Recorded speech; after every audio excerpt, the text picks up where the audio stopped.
Hello and welcome to Inside Salem. I'm your host, Mike Allen. On this show, we try to analyze what's happening in Salem and give you the behind-the-scenes information.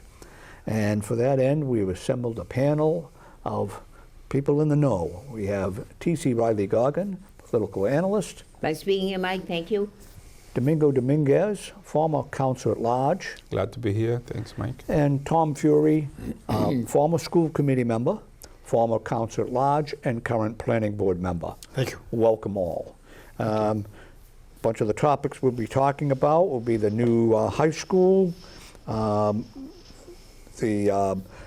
running at this point in time in the upcoming municipal election, the status of the Willows liquor license, and various other topics. Before we get into that, I just want to say, for those of you who watched last month's show, you heard us talk about how nothing's happening on the corner of Bridge and Boston Street, and no sooner does the show air than all of a sudden it's like a beehive down there. They're doing a lot of work. We'll be talking about that a little later as well. Before we do, we have the passing of a longtime business owner and fixture in Salem, John Boris. Yes, my sympathy to the family. I happen to know John for many, many years. When I first moved to Salem, he used to have a business selling furniture for businesses, and I used to buy my furniture from there, my equipment, office equipment from him, and he always treated me with respect and love. But not only me, but it's a testament of who he was. He was a person who actually everybody had to say good things about him. He's a great man, and I'm very sorry for his loss. Yes, John had office machines for a good many years, but he also spent a lot of time out and around Salem, Townhouse Square, I always called it, meeting tourists and making deals with them. That he would share one thing with them if they would send him a patch or something from their community. He also sometimes would feed their meters as a gesture, of our kindness that we have here in the city. He has a great wife, Ann, who is by his side for all the years of marriage that we were together. Ann was a very understanding wife, and he's lived in Salem just about, I would say, all of his life, as far as I know. And but I know that I went to the wake, and it was in Peabody. Very large turnout. He knew a lot of friends. But yes, John was on Friends of the Council on Aging with me, and he loved meeting with people. John was a people person. Yes, he was. Okay. Yep. God rest his soul. Yep. I truly believe there were angels. And he was a living angel for Salem, for the homeless. He was on the Salem Housing Authority for years. I knew him as a good friend. I went to the wake and funeral myself as a friend. And before Staples, the big store Staples, there was John Boss. Yeah. He had a nice store in Newburyport, nice store in Salem on Boston Street, and he was the Staples of Salem. But beyond a businessman, his heart was a heart of gold, of giving back to the community. Any place there was anyone who needed help, John was the person, the go-to person. Salem Housing Authority. We talk about housing in Salem on this panel a lot. He met so many homes, needy people needing homes. So he was indeed, he and his wife were angels to the city of Salem, to the homeless. And you can't ask for a better cause. Okay. Thank you, John. Okay. Again, before we kick off, we have this little sign here. I don't know if we can zoom in for it. Yep. And this is for the Friends of the Salem Council on Aging. They're having their summer luau fundraiser. It's going to be Thursday, June 26th, 5 to 7 p.m. at the Winter Island Pavilion. For contact information, for information, contact Rosanna Donahue, 978-744-0924. That is 978-744-0924. Did you want to say anything about that? Yes, This fundraiser, the tickets are $25. Every penny of that will be spent and go right back to the seniors. This is a fundraiser for the seniors. So we don't want the seniors to feel that they have to come up with $25 to attend this function. This function is for them. $25 for some of them would be quite a bit of money. Not for everybody, but for some of them. It's an opportunity, folks, to come, have a good time, 5 to 7, and enjoy each other's company. Bring a friend along. The more people that we have, the more money we have to give to our seniors. They deserve it. The only thing I'm going to ask the seniors is that some of you that have not been getting out to vote, we need your vote, seniors, and I'm going to remind you of that from now until November. You have the largest voting bloc in the city. You could control every single election if you so chose. I had to add that I had the opportunity to participate in the previous years, and I say that for $25 is a lot that you get back. And not only that, you get the opportunity to support a great cause. You know, if you know what the friend and counseling agent do in our community, you not only give them the $25, you give them more money, because what they do is worth, to donate to that organization. They're doing a great job, and I think we all deserve to support that activity. Okay. I was there at Forest River. It was a packed house last year. Beautiful day. It built community. You saw people you didn't see over the years there. So thank you very much for being Salem's angel for the Council on Aging. Thank you, Teasie. Okay, and what will be happening at the luau? I assume they'll be serving different foods and things like that? Oh, the hors d'oeuvres are a great variety of foods, yes. Oh, okay. Yeah. And there's a cash bar, yeah. Yeah. And it's held, we're praying that it's a good evening, right? Yeah. Because the pavilion we're talking about has no doors. Okay, very good. Okay, let's get on to some of our subjects. First thing I'd like to talk about is the Gateway Project, which is the project at the corner of Bridge and Boston Street. We've been talking about it for the past few months, wondering when something was going to happen. Tom, if you can update us on, because last month we knew nothing about it. Good news. And all of a sudden they've got trucks and mounds of dirt and all these things, and they're moving it around, and it seems like they're busy as can be. There were little Tonka trucks there, stationary for so long. They're like little Tonka trucks. We grew up with Tonka trucks. Now they're big Tonka trucks, moving piles and piles of dirt. Yeah. So all the infrastructure for the old facility, or what was supposed to be there, was going in, the infrastructure. Yeah. And the same developer that we Yeah. are very familiar with is going in. Yeah. And the planning board would like to see the plans to see if anything's been changed since we Right. know about it over Right, the yeah. years.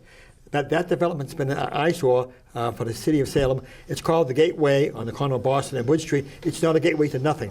Walgreens just closed this week Yeah. across the street. So Yeah. you're going to have two eyesores there, two Yeah. empty lots. Walgreens, which is a staple to the community, that closed, and now across the street. So now there's progress. So Yeah. hopefully with those big Tonka trucks going around Right. the clock, Yeah. and all those mounds of dirt you see being Yeah. moved, the infrastructure is being done for those buildings we talked about Yeah. over the years. Finally, there's hope. Yeah, okay, Yes, good. it's for the purpose of communicating to the public. What exactly is going to be there? The same develop, the same site, apartments building? the same plan. Nothing Which has is been changed. 117 condominiums, Yes. if I remember correctly. Yes. Okay. Yeah. Same Is this developer. going to be a single building, multiple buildings? Good question. I haven't seen the plans for a while, Yeah. so I would like. I'd Yeah, like to see I the mean, plans. it's curiosity. But I think was it one in the past? I just don't remember. It was going to be a single building, and it was going to have a condo inside of it at the time, and that is where the senior center, as a senior center, was going to be, inside there. And when year after year after year, till finally the city built the community life center. And that's going on, is it approximately 5 years, I'd say, right now? Yeah, something like that. But, around you that know, time. when you see piles of dirt like that, and then they're covered, you're not sure if they're digging for contamination or not, because supposedly, they said that they dug down and removed dirt and sent it to another outside the state Yeah. community. And for what it's worth, no one remembers doing much big digging or much transportation. But Yeah, we shall I don't see. remember them actually taking stuff out. I remember them putting piles on it. I mean, before this current stacks of dirt there, they brought in about 3 feet upwards from where it was Yes, they did. before Yes. to pack down over the, I assumed it was to pack over the pollution that was left there by the manufacturing facility. that was Sylvania. there. Yeah. So, but so they haven't. They're going to be doing the same plans. Same plan. And Same again, the development. original plan, I don't remember the building configuration and everything. That's too long-term memory for me. It's been a while. Oh, yeah, it's been- yes. But it was approved for 117 condominiums. Yes. Originally, they wanted to do 117 apartments, but the neighborhood association, Federal Street Neighborhood Association, wanted to have it to be condominiums, and they didn't fight it for that because it would have stalled So the from project. Federal Street to Boston Street, you have a lot of development. The old St. James School is being developed Right, for yeah. housing. The Council on Aging we have there for the last 5+ years. Yeah. And then this new development finally in the reality stage. Yeah. Finally. Yeah. But yeah. they plan the bottom floor, though, once again, is going to be some type of commercial problem, something. I don't know what it's going to be, but they had talked about putting a restaurant in. We'll have to wait and according see. to the plan, the original plan, I think it's going to be commercial corridor on the bottom floor, Right. and apartments on top. That's what I Yeah, remember right. from Yeah. the original plans. Okay. So But anyways, there is they're the movement ones I on that. told you that put in that little thing that looks like an outhouse, which covers them for Right, yeah, for having a building on the lot, yeah. condo association. Yeah, yeah. Okay, Salem, the city of Salem, school committee, and I guess the city council as well, has chosen the new school option. I just think it's an absurd amount of money, personally, but that's what they're chosen to do.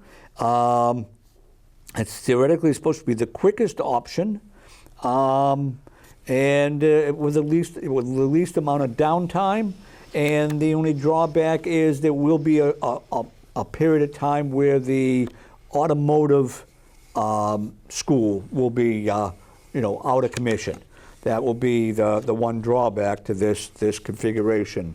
Tom, do you want to? It's been a 2-year process for the building selection committee that was selected by the school committee, which is in charge of the operation, and the community got involved over a 2-year period. They had public meetings, Zoom meetings, and so on. Yeah. And they came down to the final analysis of 4 choices.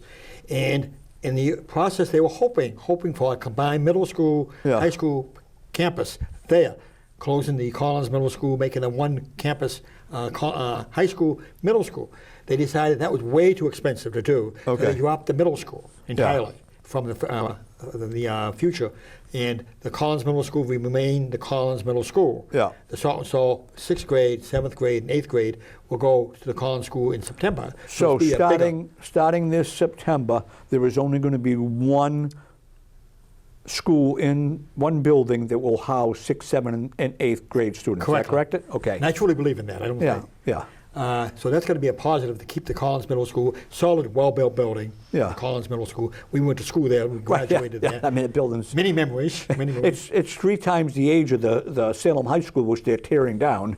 In terms of the physical building. I came in 10 years on the school committee. 10 years when our high school now came into being. Yeah. It came into being in 1975. I got on the school committee in 75. There were leaks in the roof. All the windows were frosted over. There was major minefield missteps, bad construction, low Yeah. bid. And when you face the consequences of low bid, and we did, it's only 50 years old. It should have survived Yeah. more. But Peabody High School is facing the same situation. Yeah. They're going for a new high school in about the same time frame that we are in Salem. So Peabody's getting a new high school. Yeah. And Revere's getting a new high school on the Wonderland campus. Okay. But all right, now, Tom, I mean, and Mike, you said that the automotive school would be shut down? Well, just while they do the construction for the new school. But is there another school that will pick up? I mean, this is the way it should be. It's almost like, mutual aid. Pick Yeah. up, like Beverly, if they have automotive, or Peabody. Yeah. Pick up those students who want to That continue. I don't know the answer to. I mean, don't I think they this will. has been. The Slander will come back in some form. Well, yeah. It's my understanding it's not going to go away. It just has to close down But temporarily. I don't want to lose it for 2 years. Yeah. That Okay. it's mutual aid, that they pick them up and the children. Yeah, that I can't answer. This is just, this was I think very they'll keep new. it going as long as they Yeah. can. Yeah. And I think the students need that facility. In fact, Dr. Solano was so concerned, we named it after him, Dr. Solano. His daughter went there, one of his daughters. He Yeah. recruited a big family, Dr. Solano, had Yeah. one of his daughters, and we needed more girls going to that vocational school back in those days Yeah. to keep it equitable situation. And God bless Joe, one of his daughters went, and we Okay. kept it going. Okay. Is That's the why we Boys named and it. Girls Club going to remain at the old Salem High School that is now the middle school? I don't know how many. They have a pretty good block there for the Boys and Girls Club. I would love that. I would love that. I think they rent the bottom floor for the whole Boys and Girls Club, but they're looking for a place to locate the club. I don't think that they're going to be able to stay there for too long. They're looking for to buy their own facility. I used to be in the board of directors of the Boys and Girls Club, and I was on one of the vision, to get a place because they need to have their own place to accommodate all of the programs that they have. Yeah. They okay over there, but even better if they can have Right, a place where yeah. they can run their own programs. and Now, everything. what type of square footage are they looking for? Do you know? No, but it has It's to be amazing, something the big facility will because they take- need to have Yeah. a swimming pool, a basketball court, and after-school program running quite big. Yeah. So they need to have like playground. So it had to be something. Right. Okay. On top of that, they're going to have a brand new softball field. Brand new, right Yeah, there on this campus. is when and I a went back brand to the new Salem High School. Baseball field. Yeah. So it would be ideal if Joanne Scott, who's retiring this year as our Yeah. Boys and Girls She's a Club new- director. she's a new director She's now. another angel of Salem. Absolutely. The director of the Boys and Girls Club. Yeah. It would be wonderful to have some type of facility there because it's the high school kids and the middle school kids down the street using that facility most. Yeah. So it would be ideal to have that campus being used around the clock with the Boys and Girls Club. Yeah. Okay, and one other piece of news that you broke when I first walked in the building is that the Salem Diner, which is now closed and is sort of an institution in Salem, and the building itself is a particular type of diner that's historically significant and all this. They've been trying to find a home for it.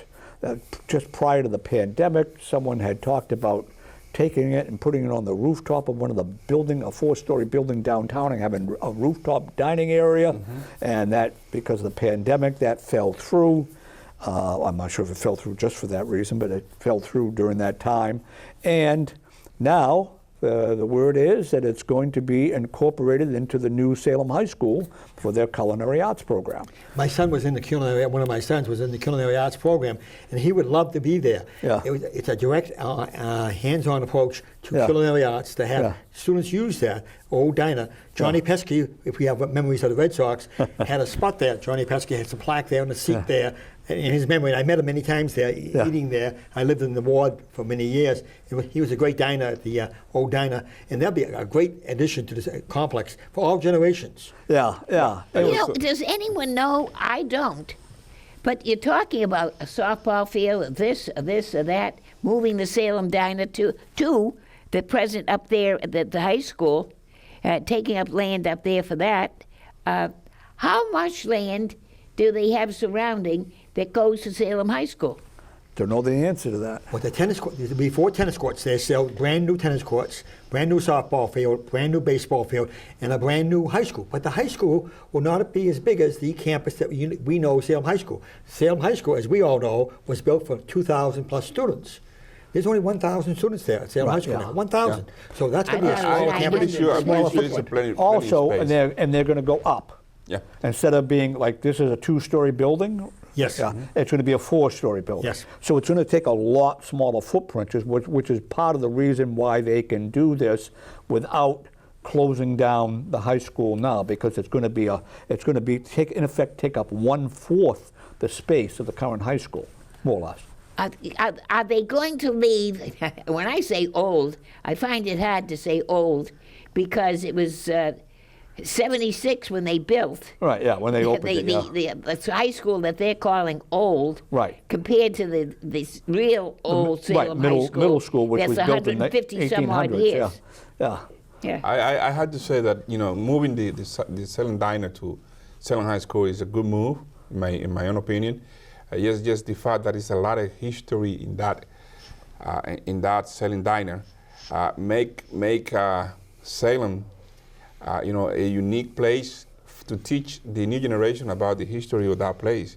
Yeah. That little place. I have a lot of memories of that place. I remember me having a lot of meetings over there for my intention to run for office. Yeah. With many people of Salem who actually, make a lot of history in Salem. So it's a jewel. I think that's like my former colleagues agree with me. That's a win-win situation for the city of Salem to have the Salem Diner. It's a jewel for the city. The whole campus will be a jewel, Agree. the new campus. Yeah. Because the old high school, you've got the Salem Philharmonic, concerts all year round, functions all year round.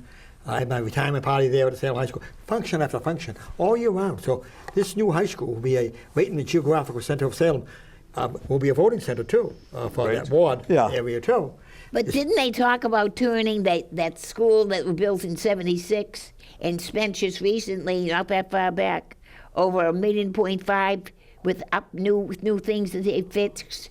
Are they going to keep that? Because they were going to make apartments and rent them. And when we asked them, who do you think you're going to rent to? And they said, well, probably the teachers. And I, as a teacher, I kind of laughed because I said, no way would I want to be living alongside of a school that I was teaching in. I need separation.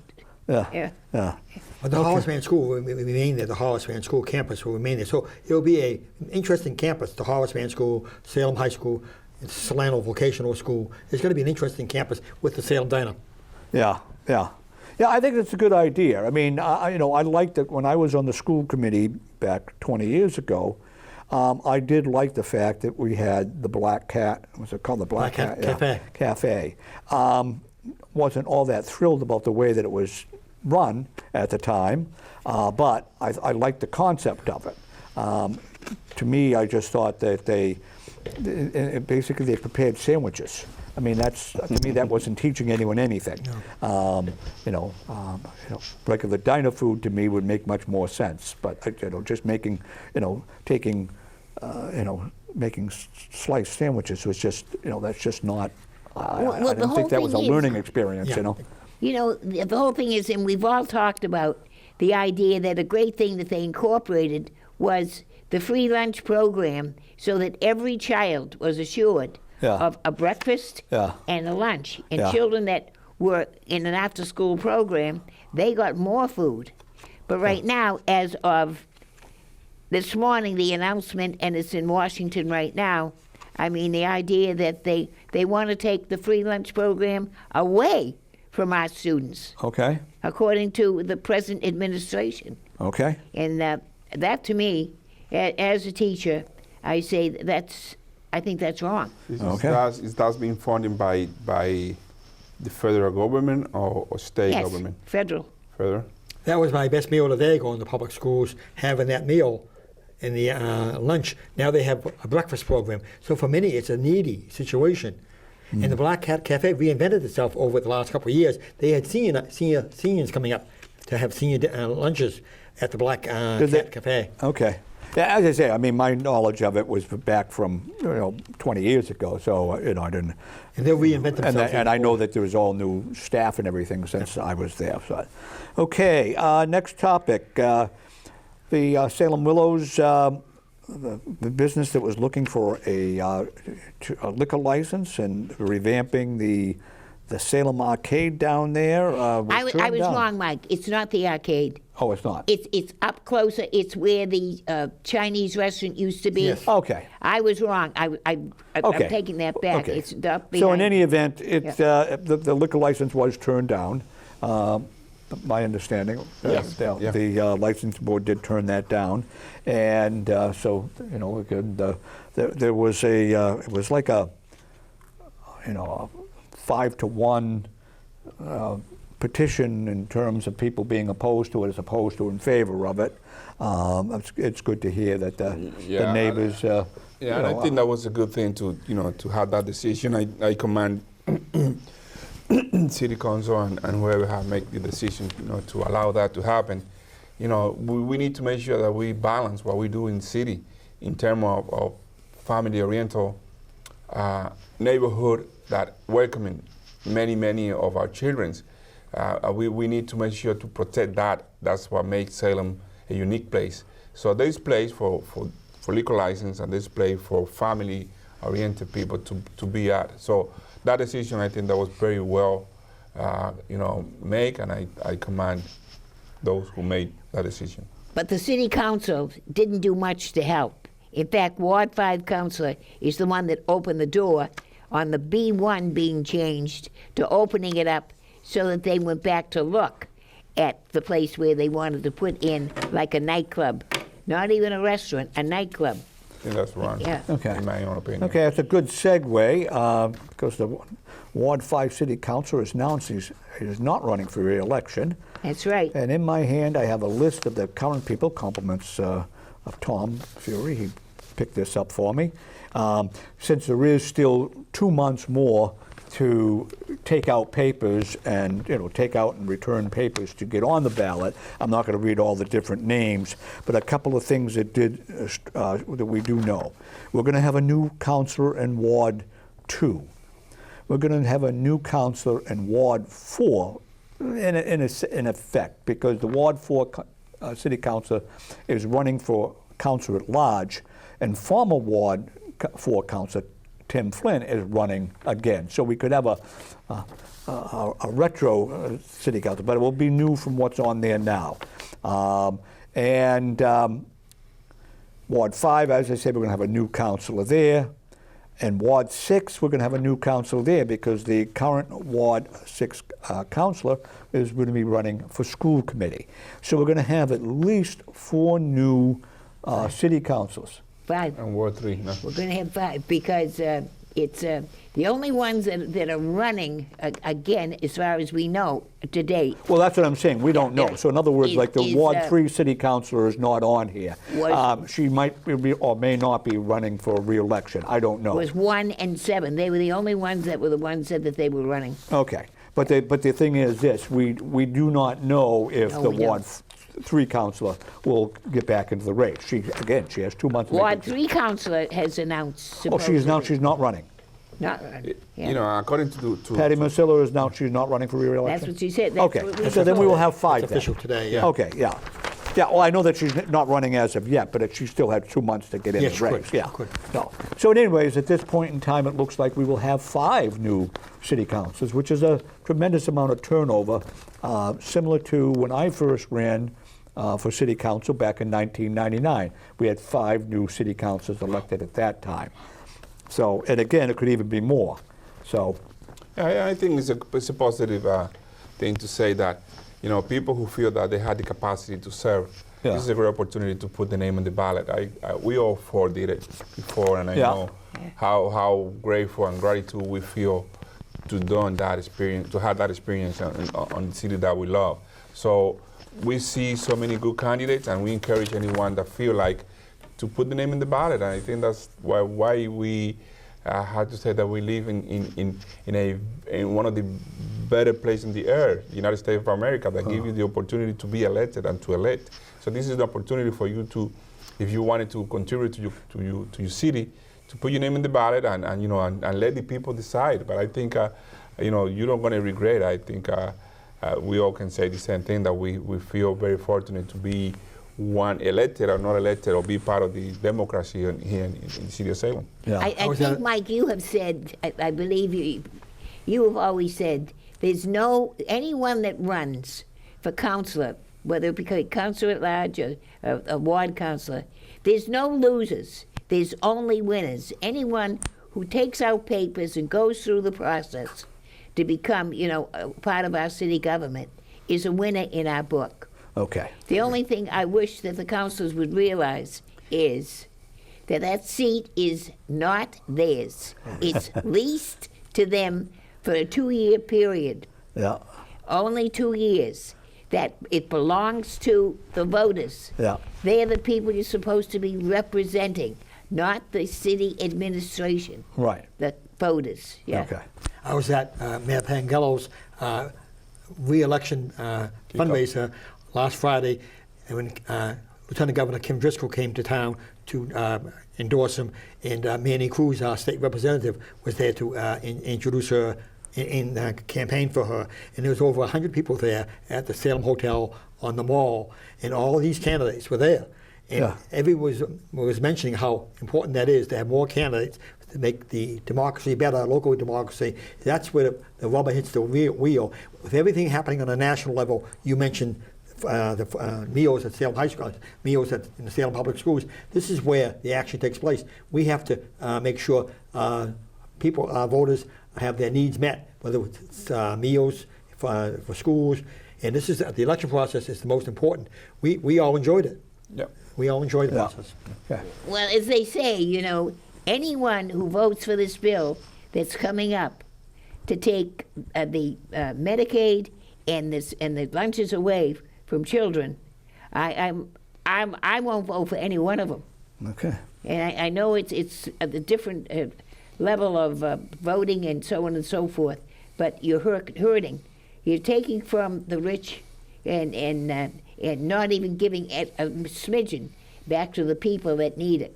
But their vote is so critical in the local level, as we all know. Right. Yeah. Okay. Okay. The city of Salem is working on a condo conversion ordinance, city council. I mean, that's great, but I think we're more than a day late and more than $1 short. I mean, it seems like the horse has left the barn. I can't think I could probably come up with a whole bunch of other old chestnut type sayings to say. I mean, we've converted so much of our our older housing stock to condos. It almost seems like I didn't know there was anything left to convert. But I mean, I guess it's better than nothing. Do we know much about what the? Well, did you want to talk about no, it? you go ahead, you go ahead. No, I was going to say, as a landlord, Yeah. I really take umbrage to this. I mean, who are they to tell me when I can or I can't convert? If I have 5 apartments and I want to convert 2 of them to a condos, and let's say I even lived in one of them, I want to convert 2. I supposedly, according to this new ordinance they want to put in, Yeah. I'll call it what you want, that you have to give notice for 2 years. Yeah. Then, if after you give notice, if one of your tenants says, "Oh, I don't know, I'm not going to wait around and see all this going on and everything," if they decide that they want to move because of this new ordinance, then you're supposed to pay something like up to $5,000 or $6,000 to Yeah. have them relocated out of your pocket. Yeah. I mean, it goes on and on. Yeah.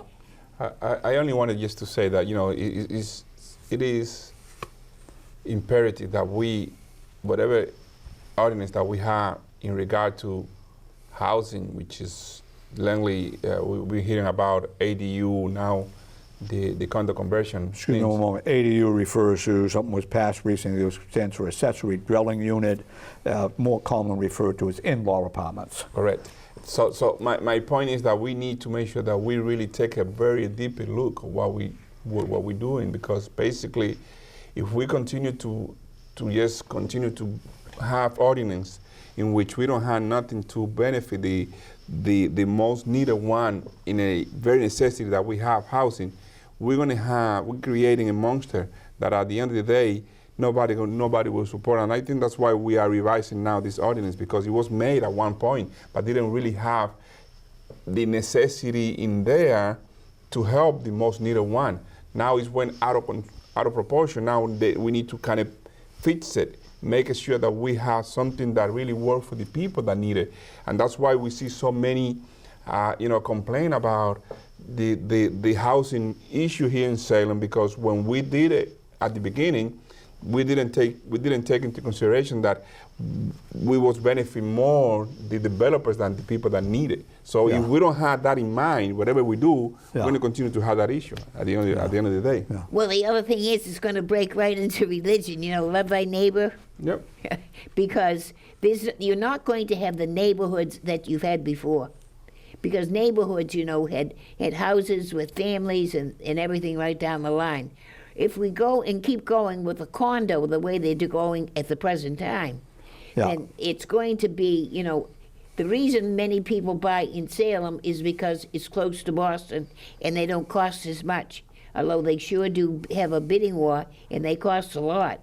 But it's some of the, some people invest in a condo and then they immediately rent it out to someone new. But the people living here, a lot of them, they live here, but they don't really become part of the community, and that's sad. Okay. I see this with a human face. I'm the only one on the panel who's an apartment person. I've lived in an apartment all my life. I've raised my 5 sons, 3 I adopted in apartments, mostly owner-occupied. And there's no rent control statewide or citywide. So this is a lifeline for apartment people who live in apartments for mitigation in the process of moving. Or in my case, I live in a 3-unit facility, owner-occupied. My owner is an angel. She's 91 years old. She owns the house. But if she decides to sell it or passes away, Yeah. I'd be up the creek with no oar. So that could be turned into condos. So I see this as a human face. We need mitigation. We need some type of resolution. As you said in the beginning, long overdue. Something's Yeah. long overdue. Yeah. Not a panacea, but Yeah. for an apartment person here, I want to stay in Salem. I want to stay in an apartment. And we see that as a housing crisis in Salem. We don't want Salem to be totally condos. Apartments are a choice, and we need apartments. And I'm an advocate of apartments. So I hope whatever we can do, Mayor Pangello, Ty Hapsworth, Councilor Lodge, is advocating this. It's in committee. It's got to go through a lot of community input. But I think at the light is at the end of the tunnel. Some type of hope for the apartment dweller. Right. Yeah, and you're referring to how the rules have been sort of developer friendly rather than Yes. sort of resident friendly, because GC brings a good point. I mean, you can take like this woman, your landlady here. She's an angel. Yeah, 91 years old. I mean, she could have decided to, I'm sick of shoveling snow. Yes. I'm going to move to Florida. Yes. And Petersburg. yeah, and here it is. Her retirement nest egg Yeah. is the value of this property, which is worth more as condos than it is as a standing 3-unit rental property. So it's hard to say to her, look, you lived here you've been in Salem all your life. You've owned this property. You've lived in it for all these years. But no, there's the limits on how you can sell it. So that's the tricky part about It really a is. condo conversion ordinance. That it is, that's also a human face, where the person is, someone who, this is my retirement fund, this property that I've lived in, and I've put up with tenants over the years and things like that, had less privacy. I could have bought a single family home, and I didn't because this was my savings account, in effect, my asset, and now I want to cash it in, and it's being restricted. So it's a tough thing, this ordinance. So I hope double-edged sword for both, for Yeah, the apartment yeah. and for the homeowner. Right, yeah. Double-edged. Yeah, so anyways. Okay, the city also passed first passage on a no camping ordinance. Now, what does that mean in English, no camping ordinance? I assume it's referring to the homeless tents that were being set up? You have to do with that, and I think it's related also to what we've seen on Eastern Island. We have so many camping there. Sometimes they come without permission. I think you had to go through a process. I'm not too deeply involved into that ordinance, but I remember having some conversation in that when I used to be a counselor. But the main point is the one that what we see in so many other cities, like in Boston, for example. We used to see so many camping in the sidewalk. People who doesn't have a place to live, they used to camping over there. So they try to prevent that to happen here in Salem. And I think for some, it look like it is necessity to be having something like that in place so can regulate that situation. But on the other hand, others who actually doesn't have a place to live, very close with the homeless population, there is something that we need to do. That's why the Large Bridge, project is in place to try to see if we can place some of the homeless population who are actually with no hope in the streets, so we can help those who need it, especially in the winter time, where the weather is very, very heavy. So it is a ordinance, something that I think it needs to be in place. Hopefully, like I always say in any issue, hopefully they see the four corner of the issue and try to balance, not to only have one side and forget the other sides. Both sides need to be addressed. Could I ask now, where you live here in the city of Salem, don't you have primarily a neighborhood there with, I don't know of any condos on your road, street rather? I don't remember having any. I don't remember I don't have any. that data, but Yeah. I live Raymond Road, just nearby Salem State University, which in my backyard is the Salem State University, so not a lot of houses in that area, but you can see some other houses are in the other area, but I don't see any condo. Do you have any condos, Mike, in your area? Yes, actually, we have around on the side of my back, there's 2 duplex condos.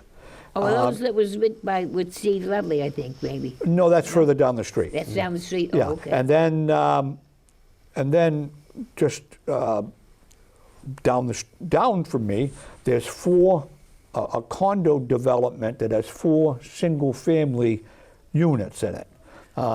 They did it as a condo so they could put 4 houses in rather than 2 houses, because the land mass was only large enough for 2 houses, but because it was a condo association, they could put in 4. That's what they did below me. And then across the street from me, there's another duplex that is also condoed. But it was built as a condo from the scratch. It wasn't converted. So that's a little different story. Because if someone comes in and builds something from scratch, they're not taking away from the housing stock. So, but if someone takes an existing 3-family house and converts it to condos, they've taken away 3 apartments.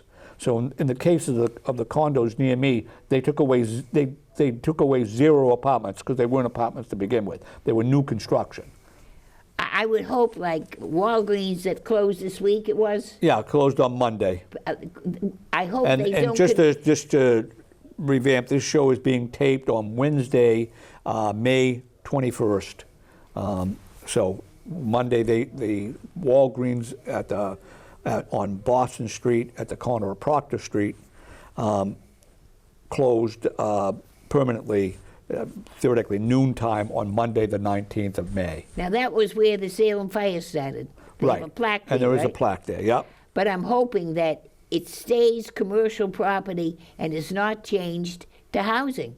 Okay? They seem to find a way to put housing. Yeah. Yeah. But it's not the most attractive building.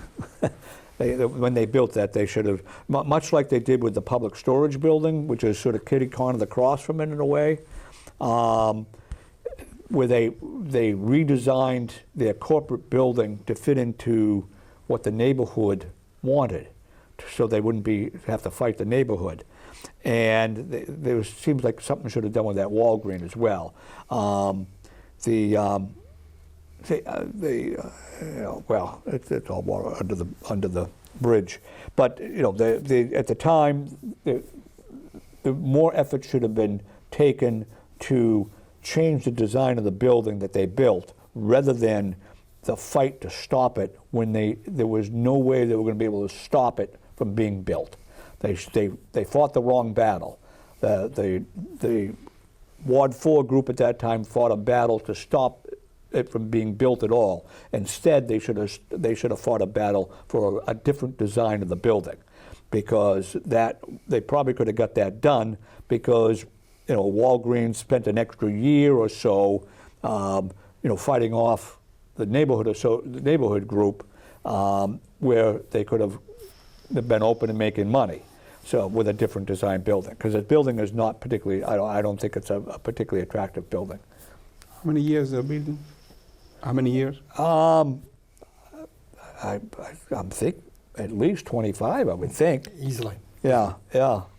On the issue of camping, I got my sticker for parking at Winter Island this week. Yeah. Winter Island is a jewel all year round, Yeah. and they have beautiful camping trailers coming in all year round, and they stay there for summer. It's a wonderful time for families and recreation and so on. So this ordinance is going to be restrictive to allow that to be a safe haven for campers down Winter Island. Yeah. They know it's going to be safe. They're paying for it. You wouldn't want what happened behind Walmart. There was Right, a murder yeah. case recently up there behind Walmart, and a homeless shelter up there. Right. You wouldn't want Winter Island turned into a homeless shelter. Right, exactly, Homeless yeah. encampment. They're all around the area now, all Yeah. homeless encampments now. So with the good weather, they're everywhere. So you need some type of strong teeth in an ordinance to keep homeless going into these, say, the Winter Island and facilities that we want people to feel safe in. So Winter Right. Island, I'm sure all year round, Waikiki Beach and everything down there, it's a wonderful facility to use. Yeah. Salem Willows too. Speaking of which, we had a couple of our Salem school committee retreats down there at the building down there. But I remember taking a ride on a duck boat. Yes. Where it would launch through there. And then there was something that said they couldn't launch from there for whatever, and so we no longer had the duck boats in Salem. But I thought that was a very enjoyable thing. That was a wonderful, It was disappointing when whatever regulation that was put in place to stop the duck boats. There was from- duck boats in Boston. It's such a fun treat, Yeah. a historical treat. They would go out in the water. Yeah. My Japanese students, my own foster care sons, the pilot, the commander of the boat would have my son take over. Yeah. They go out in the boat near Winter Island, as you speak. They had a wonderful time Yeah. just driving out Yeah. down the pier, and it got restricted by some elements that I don't want to get into names. So they no longer did business. There used to be a duck boat business in Gloucester, Salem, Boston. Right. Now I think it's just primarily Boston in Right. Boston. So Okay. it's a loss to Salem not having a duck boat. Right, yeah, Instead of just yeah. trolleys going around the place. Yeah. And the water, which is the new frontier, the harbor itself for Salem, with the new wind plant down there in Salem, that would be really nice to have duck boats. There's Yeah. a choice instead of just a trolley. Right, yeah. Good memories. Yeah, okay. The other thing that happened in Salem is that the Salem Maritime area has been voted to the House of Representatives has voted it to be a national park. It now goes before the Senate. I tend to think it will pass there as well. So it's going to be an official national park. And in fact, I think it's going to be the smallest national park in the Peter country. LaChapelle, who we all know, Peter LaChapelle, who worked down at the Park Service, is a real angel to the city of Salem, angel to the city of history. He brought Kennedy down for the friendship coming into Salem, and that is a beautiful site. So that, by making it a national park site, will give it more clout. Right, yeah. The funding has always been shortchanged for Yeah. that as a national historic site. They Right. don't get the money. Right, As a national park, right. got Ken Burns, who tries to encourage the national parks on a national level. Yeah. A national park would be a treasure Yeah. all year round, all for Salem. So this is very important to have this happen to Salem, a national Yeah. park in Salem. 100% agree on that. I think being a historic city, adding that to the book, we help attract more people coming in to know exactly what is the richness of the history of Salem, in which I think one of the main comments that many people do is that many people know Salem for the Halloween season. So having that added to what we have here, we alleviate, the crowd coming on October. They can come in any other time to try to see what we have here in Salem. That's a good point. That's a good point, Domingo. Yeah. And it's a great segue Yeah, because it is. here we go. The last haunted happening season, we had more people in the city of Salem, but we took in less money. If we spread it out throughout the year, where it would be less of a hardship. I always keep a comment on when I had the opportunity to say that we need to explore the other resources that we have in Salem and take the opportunity that many people come for Halloween to try to introduce them to the new other thing that we have in Salem. History is one of the biggest assets that we have. Yeah. Let's explore that and try to build in that and do what we did with Haunted Happening, where we make it to be one of the most attractive sources that we have. Let's do the same thing with the other places that we have. Yeah. Here we are in May, but you can almost, it takes 10 minutes to get through downtown Salem, even in May. Yeah. So it's just not in November that we see October haunted happenings, Halloween. It's all year round now, sincerely. May, 10 minutes to get through Wiley Plaza into downtown Salem and all the lights and so on there. So it's an exciting time for Salem. But we lost money last year, but we're going to lose tourism with all the tariffs going on. A lot of French Canadians will not come down to Salem, the Peabody Essex Museum and the downtown Salem and the historic Salem, because of the tariff situation on the national level is going to affect Salem on local levels, that'll say. So tourism is going to take a further hit. And we're going to, I think, suffer even more financial situation this season, because of what's going on at the national level. Okay. Tom, you mentioned, and Mike too, about the fact that the Marriott Hotel is building in Salem, and we said, I think we talked about the fact that it's probably a couple of years down the line, but the Marriott has really put an accelerant in their motor, and they're really moving. Sammy's Roast Beef has sold their building completely, and now they have bought Dina's restaurant, and they're running it already. Which restaurant? Yes, Dina. And when we're looking to see, have they come and asked to speed up the hearing at the planning board and everything? It is on the fast track, sincerely. It is on the fast track. It will be on the planning board in June, and they're looking for some type of resolution and green light to go ahead. So I think it's on the fast track. Yeah, sure. I also suggested, I think at a public meeting, I says, why didn't Marriott take Ted's Tires and the thrift store by the Shelter Corporation, and the Clark family owns that family, a big family in Salem called the Clark family. So they're in the fast track. That will be built probably sometime this fall, I think, yes, on the fast track, green light. Okay. Well, Sam was smart. In other words, he sold his business, probably got a very good price from the Marriott, and immediately, so he didn't have to pay all that money to the state and federal government, he invested and bought another restaurant and put his money into it before they could take it away from him. Okay. I would like to know, and they're doing a lot of remodeling or work, road work or whatever, or sidewalk work in front of like 121 Washington or whatever. What's happening there? You've got Roosevelt's there, the restaurant right on the corner. You've got the Fountain Place restaurant. Rockefeller's on the corner. Rockefeller's on the corner. I apologize. You're right. Yeah. Rockefeller's on the corner. Fountain Place. John Bowes has a plaque in his memory there. Yeah. And you got, I believe a lot of outside dining will go all the way down to the hamburger place. Right. And the hamburger Well, it seems like it's going all the way down to the corner. And I think we'll go right down to the corner. I think it will be outdoor dining as we see it, as we know it. So we're taking away all those parking spaces and giving them to the diners. And I think, as you know, and I know, to go in and out of those, say, the old Eastern Savings Bank and now the steakhouse restaurant, it's dangerous going in and out, going into the mainstream of almost two lanes of traffic on Washington Street. So I think that's going to be turned into outdoor dining. Huh, okay. What do you think, Domingo? I think, like I said, we had to balance. I mean, I thought, from the beginning, we initially we had the outdoor dining for the pandemic, which was a necessity to have. But now we're seeing that we normalize it that way. We don't really care about the parking spaces that we're taking care, the traffic that we had in the city. And I think, we had to look out for the businesses, but we also had to look out for the people that work in those spaces and for the parking spaces that we need. So balance. Too many of those sites doesn't going to really help too much. Might help the business industry, but the residents. Yeah, but it hurts other industries. Yeah. I mean, I no longer own a business in downtown, but every time they took away a parking space, Yep. I always was concerned about that. And then they're taking away more and more. And there's businesses downtown. Not all the businesses are restaurants.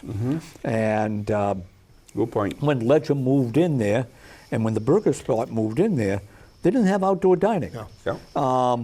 So it's not. I don't understand why the city of Salem is spending money to provide them with outdoor dining. But something good came out of COVID, lo and behold, outdoor dining in Salem. Yeah, okay. Pickering Wharf, the wharf area, outdoor dining everywhere. But they could have that. But they could have that anyways. They had nothing to do with. I mean, COVID had businesses decide to do it, but and there's a lot of businesses that are taking up city parking, city streets. I just think it's a little unfair to the other businesses that aren't restaurants that we're taking away their lifeline, which is people parking. My son works at a Brody's restaurant right down on Derby Street, right near Pickering Wharf. He used to cook there. And when I was eating there before he came to work there was parking spots right there. You park right on the restaurant and go right in, walk in. Yeah. Now it's all outdoor dining. Dining, which I think is positive in good weather. That's good, but that was private property. So Yes. in other words, there's a Private difference property, between private property and public property. Yes. So what anyone does with their private property, that's their choice. But to take away the parking spaces that, in effect, are being paid for by all the businesses downtown, and in effect, give them to certain businesses, I don't see how that's The restaurant near your old business is now having outdoor dining, I think. The ice cream place is having it right near your old place, Mike's Smoke Shop right there. Yeah. They're having outdoor. The ice cream place is outdoors. And Yeah. the restaurant next to your Right, place yeah. is outdoor dining too. Yeah, They're and again, I understand during the pandemic and a couple of years after that, because there was still, question marks and stuff. I just don't think at this point in time we should be taking up public streets for outdoor dining. I agree. Yeah.